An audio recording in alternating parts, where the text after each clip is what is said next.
Di dalam tataran praktis, saya tetap meyakini bahwa kaki tangan mafia itu tetap ada. Karena jaksa yang tergoda oleh big money, ya, hakim yang tergoda oleh big money itu juga masih ada dan banyak ya. Ini belum sampai 20 hari perkara sudah mau dilimpahkan ke kejaksaan. Padahal selama ini mereka menahan Gus Nur, mereka menahan Ahmad Dhani, kemudian menahan Kang Edi Mulyadi, Syahganda Nainggolan dan kawan-kawan, itu 20 hari pertama sengaja tidak diselesaikan, perpanjang lagi 40 hari, jadinya 2 bulan, perpanjang lagi lewat kejaksaan 30 hari, jadi 90 hari atau 3 bulan itu dipakai. Ini belum sampai 2 minggu ya, itu perkara segera diselesaikan. Nah, ini yang disparitas kedua, artinya sebenarnya ada upaya juga tetap melindungi korsa. Jadi 3 hal itu saya yakin sulit dijawab oleh siapapun di kepolisian. Dan terakhir ini saya ingin sampaikan, karena Pak Jenderal Polisi Listio Sigit Prabowo itu sahabat saya ketika di Solo, beliau orang Jogja, saya orang Solo,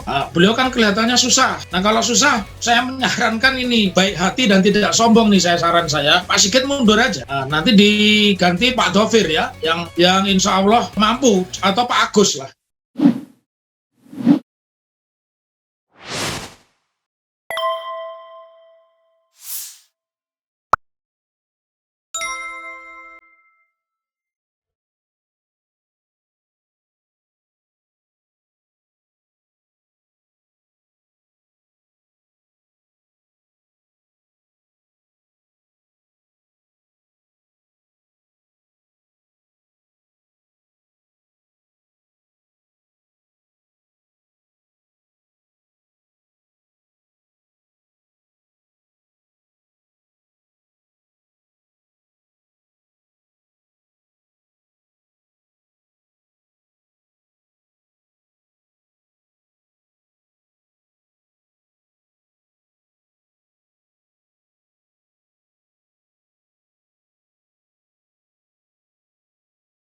Makanya saya ingin semua yang ada di forum ini, termasuk yang menonton channel ini, kita hari ini harus menjadi anjing penggonggong ya. Kita harus menggonggong sekeras-kerasnya, menggonggong kepada jaksa, juga menggonggong kepada polisi. Dan saya ingin sampaikan, sidangnya ini harus terbuka. Kalaupun Pak Mahfud mengatakan pasal-pasal tertentu kepada motifnya itu dewasa, ya silahkan, tapi di pengadilan itu tidak ada yang tidak bisa dibuka, karena di pengadilan hanya 3 perkara itu yang tidak boleh disampaikan ke umum. 1 itu tentang asusila, yang kedua itu tentang peradilan anak ya, dan yang ketiga itu tentang perkara perceraian ya, tetapi putusannya terbuka. Nah, sementara kalau pidana umum tidak ada, tidak berlaku itu, bahwa sidangnya tertutup, diterbukanya pada saat putusan.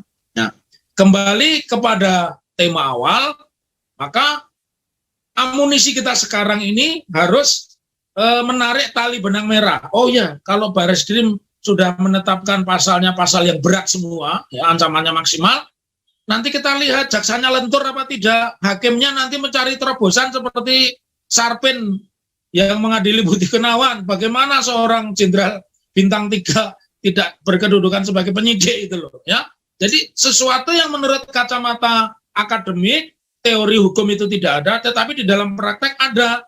Karena 1, kita menganut civil law ya, dan kita tidak menganut sociological jurisprudence, jadi hakim itu boleh aneh-aneh ya. Salah satu aneh-anehnya yaitu tadi membuat teori-teori pemidanaan sendiri yang itu tidak pernah ditemukan kecuali di benaknya hakim itu sendiri.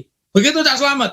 Ya, Dokter, apakah dengan kata yang lain bahwa Anda ingin menjelaskan kepada kita semuanya bahwa kalau melihat dugaan tentang obstruction of justice yang sudah terjadi pada proses penyidikan dan penyelidikan sekarang, tidak bisa dipisahkan dengan latar yang disebut oleh Pak Sulaiman Bupunto tadi, ada 3 kewenangan. Yang pertama, kewenangan sebagai mantan Kadif Propam. Yang kedua, kewenangan sebagai mantan Kasatgas khusus.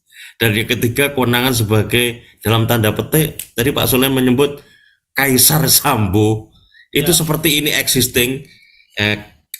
apakah dengan kata yang lain Pak Dr. Taufik juga ingin menjelaskan bahwa dalam proses pengadilan pun nanti potensial pengaruh itu juga akan masih ada begitu, Dr. Taufik? Oh, sangat besar. Ini bisa kita singgung dari pernyataan Pak Mahfud yang mengatakan sebelum ditetapkan tersangka, sebelum Pak Sigit ragu-ragu. Pak Sigit ini kan baru 4 kali dan menurut info yang saya dengar, beliau itu dipanggil oleh Pak Jokowi dengan didampingi Pak Mahfud dan satu lagi dari institusi lain. Nah, baru disitulah karena Pak Sigit yang paling muda, Pak Sigit akhirnya mau tidak mau menetapkan tersangka. Memang menjadi beban berat ya. Nah, saya sangat percaya dengan ucapan Pak Mahfud, walaupun itu hukum tidak mengenal itu, tapi yang disebut sebagai psikohierarki, ya, psikohierarki. Dan kalau lihat kemampuan material artinya kekayaan dari Sambo sangat memungkinkan, ya, sangat memungkinkan. Maka yang kita tunggu ini sebenarnya mestinya berperan bareng. Komisi Pemberantasan Korupsi itu tugasnya kan 2. 1 deterrent, dia melakukan pencegahan, yang kedua dia melakukan penindakan. Apakah di dalam proses laporan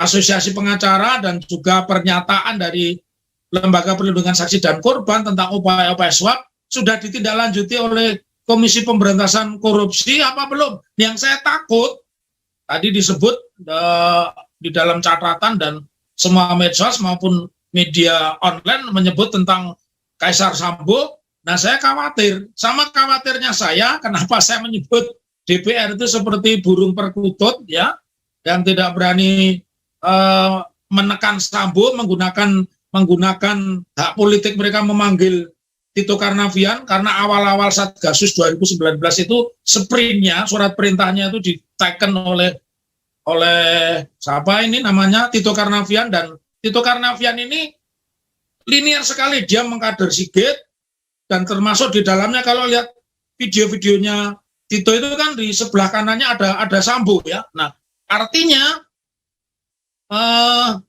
kekuasaan psikohierarki ini sangat berpengaruh besar dan itu ditambah kekuatan materi begitu. Kalau materinya begitu kuat, ya kita lihat, bahkan semalam pun kita kan lihat bagaimana mantan ketua YLBHI tiba-tiba menjadi ayam sayur ketika dihajar oleh Rosiana Silalahi, ya. Itu kan jadi kayak ayam sayur, jadi begini dia nggak bisa jujur, lehernya ditekuk terus begini. Patra, saya kenal Patra itu junior saya, dia pendidikannya di luar negeri juga, tapi tiba-tiba jadi ayam sayur. Nah, saya ingin Patra itu ditetapkan tersangka karena dia juga melakukan obstruction of justice. Dulu Fredrik Yunardi itu dijatuhi hukuman 7 tahun karena dianggap menghalangi. Nah, sekarang dia mestinya dijangkau dengan ini. Kalau KPK ini serius, uang itu bisa menarik siapapun, artinya ide itu dari siapa? Dari Sambo, dari istrinya, atau termasuk di dalamnya penasihat hukum. Kalau penasihat hukum tambahin itu sikat sekalian, kan ancamannya 12 tahun. Jadi begitu, saya sengaja membuat pernyataan seperti ini itu biar tidak ada lubang tikus, ya, yang bisa ditutupi. Lubang tikus, lubang kecil apapun kita buka dari sekarang. Begitu Cak Slamet.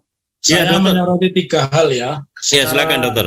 Ya, saya menyoroti 3 hal dari tataran praktis. Secara tidak sadar, sebenarnya polisi tetap menghegemoni, sekalipun nanti itu ditangani kejaksaan, dilimpahkan ke pengadilan, saya yakin polisi tetap menghegemoni. Apa buktinya?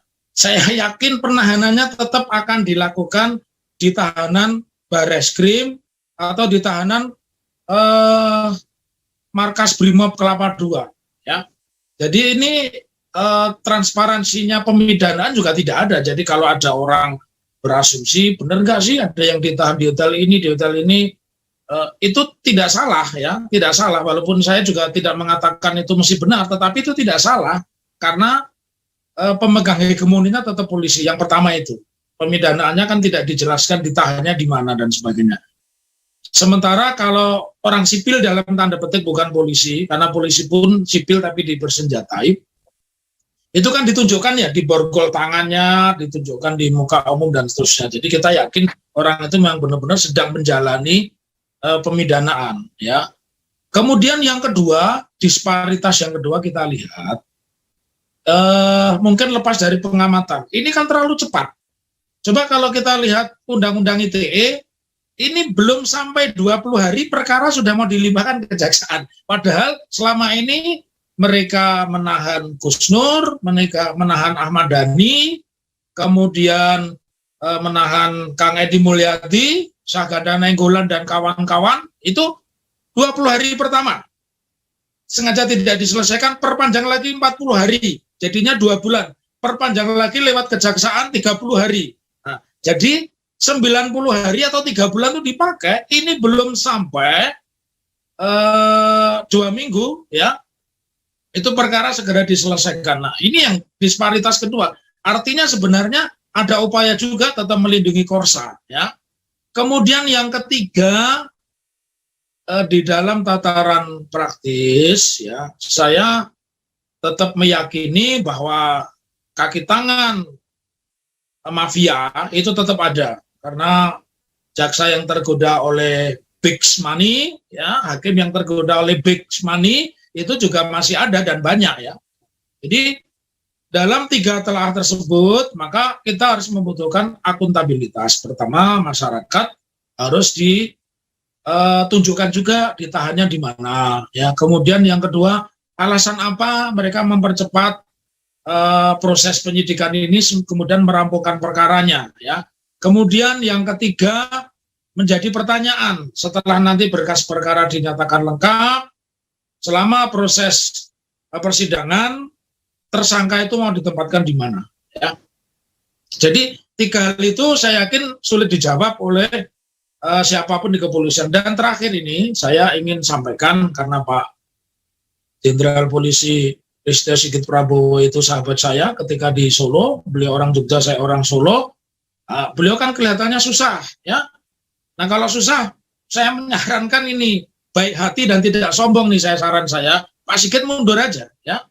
Nanti diganti Pak Dovir, ya, yang insya Allah mampu, atau Pak Agus lah, ya, yang mampu, saya pikir, ya. Itu saja pesan saya. Mudah-mudahan yang sedikit ini bermanfaat, dan saya diminta atau tidak, dengan kesadaran saya sendiri sebagai warga negara Indonesia, dan saya pernah disekolahkan ke luar negeri, ya saya tetap harus cinta negara ini. Salah satu cintanya ya kita luruskan hukum-hukum yang brengsek, dan saya sepakat dengan siapapun di ruang ini, kita masih punya polisi yang baik, ya.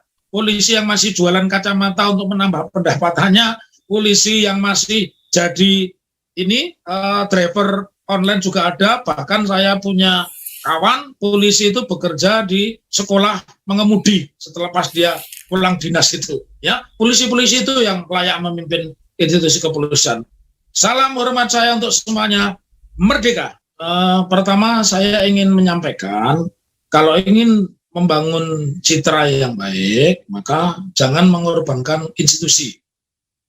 Lebih bagus menghukum polisi yang jelek, tapi institusi mendapat cap baik, daripada mempertahankan polisi jelek, institusi mendapatkan cap jelek, dan orang menjadi tidak percaya, ya. Kemudian yang kedua, kalau persoalan ini tidak segera diselesaikan, karena seperti yang disampaikan oleh Pak Sulaiman Punto tadi, polisi ini punya 2 kelemahan. Mereka mengedepankan dulu pemeriksaan etik, dan etik memang tidak ada sanksi pidana, ya. Baru mereka melakukan pemeriksaan pidana. Beda dengan tentara. Tentara itu disikat dulu, masukkan sel dulu, ya, pangkat apapun, ya, baru nanti dicari itu peluangnya ini administrasi atau pidana. Kalau polisi ini tidak, dan tadi senyampang dengan pernyataan Pak Mahfud, sinyalnya sudah dimulai, maka saya menekankan, kalau memang ingin polisi itu dipercaya masyarakat, ya jangan mengedepankan atau berlindung di balik ini kode etik, ya. Pelanggaran etik, nanti sanksinya administrasi, pelanggaran pidana, sanksinya pidana. Karena di polisi memang seperti itu. Dan terakhir, saya ingin juga berpantun seperti Pak Sulaiman Punto. Kalau ada sumur di ladang, bolehlah kita menumpang mandi. Kalau kita ingin terang benderang, polisi jelek sebaiknya berhenti. Merdeka! Merdeka. Terima kasih atas Dr. Muhammad Taufik.